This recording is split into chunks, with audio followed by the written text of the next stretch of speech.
Extrait du chant d'écrits dispersés. L'essentiel de la révélation. Cet instant précis contenait l'essentiel de la vie, concentré en une seule goutte qui en aurait bu tout le sens. Qu'est-ce que l'essentiel ?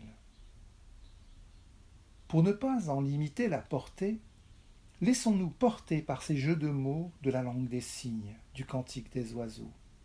L'essentiel serait comme l'essence du ciel éthéré qui se conjuguerait à un cœur pétri de nostalgie, flétri de mélancolie.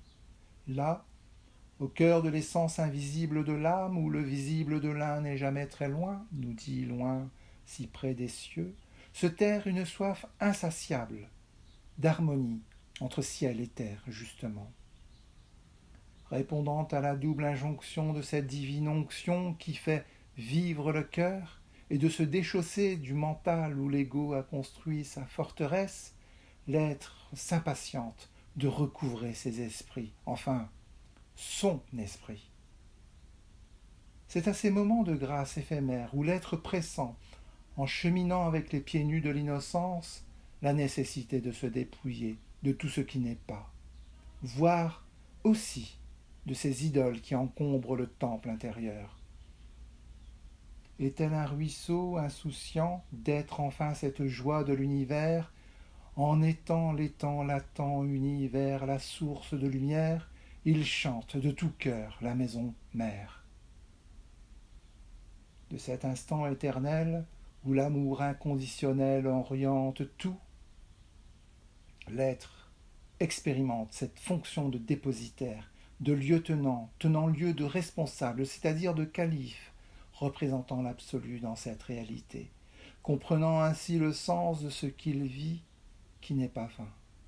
C'est une véritable révélation, sous le ciel étoilé, ainsi que sur l'île de lumière perdue dans l'immensité du cosmos, où nous étudions la vie, chemin faisant.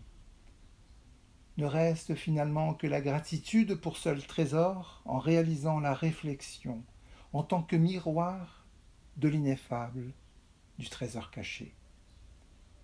Pour illustrer tout ce périple, je ne résiste pas à citer cette sagesse qui nous vient du fin fond des âges, et que l'on appelle un divin dit, un aphorisme saint.